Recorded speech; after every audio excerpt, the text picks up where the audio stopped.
What a fantastic morning to talk to Representative Deborah Ross from the great state of North Carolina. Good morning, Representative. Good morning. How are you today? I am good. I don't know if you know that my mom and brother and sister all live in Charlotte area. And my brother went to Wake Forest. Is Wake Forest in your county? The town of Wake Forest is in my county, not Wake Forest University. Okay. And the town of Wake Forest is going to be in my district starting in January. Oh, awesome. Fantastic. All right. I'm going to visit my mommy in Charlotte in a couple of weeks. So there you go. Yay, North Carolina. You're a UNC Chapel. Yeah. You're a UNC Chapel Hill girl. And I love Chapel Hill as well. What a great. Yeah. Yeah, go ahead. Sorry. So fun. Mm-hmm. No, it's fun there. What a great state. Yes, and you live in Raleigh with your dog Wiley, which was the most important thing to me. Exactly. And my husband. Don't forget my husband. Oh, your husband, Steve. I did the whole FBI background check. So let's talk about, because I particularly wanted to talk to you this morning because you're not only a well-known, civil rights activist, a clean energy champion, you're a lawyer, so you tweeted, abortion access hangs in the balance across the country, including in North Carolina. I share the shock and resolve of people everywhere. We cannot and will not go back. That's the thing I hear most from women. Your colleague, Representative Jan Schakowsky, just phrased it exactly like that yesterday. We will not go back. I mean, the fact that we're even having this conversation in 2022 is shocking, isn't it? Absolutely. I mean, we have relied on the Supreme Court's decision in Roe guaranteeing this fundamental right to reproductive freedom for more than a generation, almost 50 years.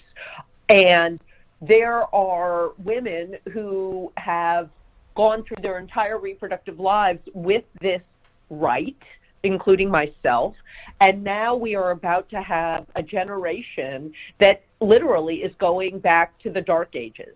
But they have the power to make that not a reality by going out and voting and making sure that lawmakers enshrine this fundamental reproductive freedom in law.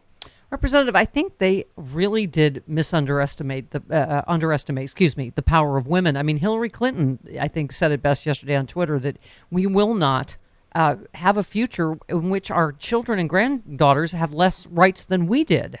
I mean, I think what's most shocking is it's a right women have had for 50 years. And so as you said, women's access to abortion is in jeopardy because Supreme Court justices misled senators during their confirmation hearings. That was polite. Lied is what I would say. They lied. Mm-hmm. I mean, and here we are, right?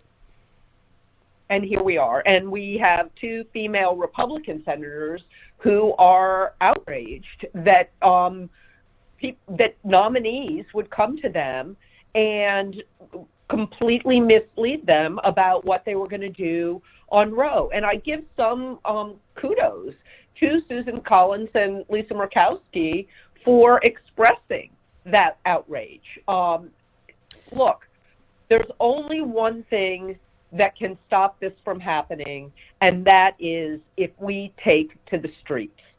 Yeah. If women register to vote, if women turn out, if women have their voices heard, and we know we can do it. We saw it in 2016, or I guess it was 2017, when Donald Trump came for his inauguration. Women showed up to show their displeasure. We saw how many women ran for public office in 2018 because they knew that if they didn't represent themselves, that their rights would not be taken into account. And we're already, next weekend is going to be a weekend of action. We're seeing massive voter registration. I'm getting texts from people about people pulling out their pink hats again, and making more. And this is a life-changing decision. Let me take issue for a moment about Collins and Murkowski. What is your reaction to them voting against codifying Roe v. Wade yesterday by saying this goes too far? How does a bill go too far that gives women the same rights they've had for 50 years? I mean, Joe Manchin made the same argument. I mean, could I get your Well, take on people I saying, "Oh, if you'd disagree done a with clean bill, it would have passed. They would have voted for it." What is your take on that? I disagree with all three of them. The biggest problem is that we don't have 60 votes. And we know that in the Senate that we need to have 60 votes. And so I disagree with them. I think that this bill puts into law the rights that the Supreme Court has recognized, fundamental reproductive rights. Under that framework, it guarantees that no matter where you live in this country, that you have the same rights to reproductive freedom. Right. And Well, it is so Representative, important. I guess my question is, I know it's not your body, that's the Senate, but what do you make of them saying they would have passed their bill? That, Collins' bill, that, they said this bill goes too far, which is what Manchin said, that he would have voted just to codify Roe v. Wade. Do you know anything about that or what's next legislatively on that? I do not know what's going on with that on the Senate side, and I don't know if they have the votes for whatever they say they would pass. Right. The question on the Senate side is always where you're going to get the votes. And so sorry that I'm on the House side where we've passed the bill to put Roe versus Wade into law. You're right. We need to make Joe Manchin irrelevant because it's too hard to know what he says he'll vote for and what he actually will vote for. And if we water it down, will he still vote for it? And it's just an infuriating game. You tweeted the filibuster should not prevent action to restore fundamental rights. Archaic Senate rules are standing in the way of our passing the Women's Health Protection Act and protecting women's reproductive freedom. We didn't protect voting rights because of this archaic filibuster, right? Another fundamental right. So I think that people in this country have woken up to the fact that the filibuster has been used historically to deny people fundamental rights. But the best way to deal with all of this is to elect more Democrats. We have an opportunity to get a Democratic senator this year from North Carolina, former Chief Justice of the North Carolina Supreme Court, Sherry Beasley, firmly pro-choice. And, as Speaker Pelosi says, don't agonize, organize. Yep. Organize. And so I'm going to do everything that I can here in Congress to advance women's reproductive freedom, but you better believe I'm going to do everything that I can to get voters registered and get them to the polls in November. By the way, speaking of voting rights, here is a good news. A judge found the congressional district maps drawn by Ron DeSantis to be in violation of the Florida Constitution, specifically regarding majority-minority district in the state's panhandle, and will issue a preliminary injunction blocking its implementation. I keep saying, Representative, it seems like cheating is the only way, it's the only idea they have as to how to win. Both the Florida House and Senate are under GOP majority control. Democrats in the legislature objected to their colleagues allowing the governor to essentially take over a legislative function, specifically criticized DeSantis' map for diluting several districts that had long been represented by black members of Congress. I mean, the good news is these are often getting struck down in the courts, right, because they're so egregiously unfair, right? Correct. And it's happening in the state courts, because the U.S. Supreme Court refused to act, in particular in a case from North Carolina. So it is now up to the state Supreme Court justices to give people their rights in their state. And it happened in North Carolina, and I will just say in some states, like North Carolina, those justices are on the ballot. We have 2 state Supreme Court seats up for votes this year, and it could flip the control of the North Carolina Supreme Court. That is why it is so important for people to get out and vote, to mobilize, and make their voices heard. Representative, you serve, among others, on the House Judiciary.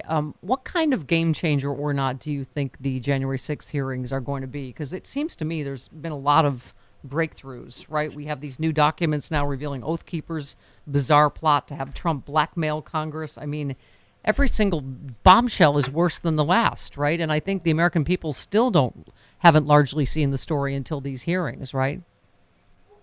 Correct. And I will give the January 6th committee so much credit for the time that they put in, for the thoroughness.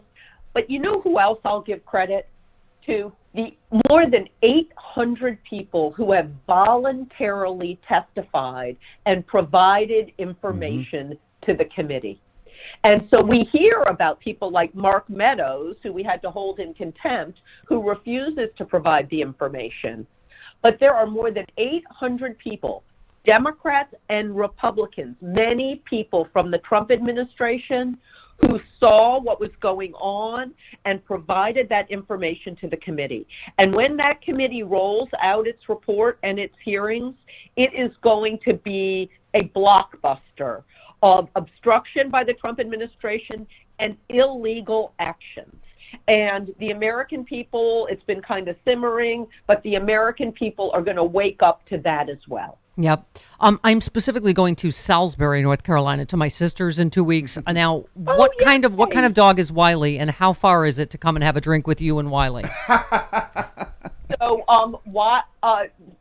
Salisbury is about 2 hours from Raleigh, maybe a little bit less. Okay. I'm going to be here next week because we're going to be voting. It's in 2 weeks.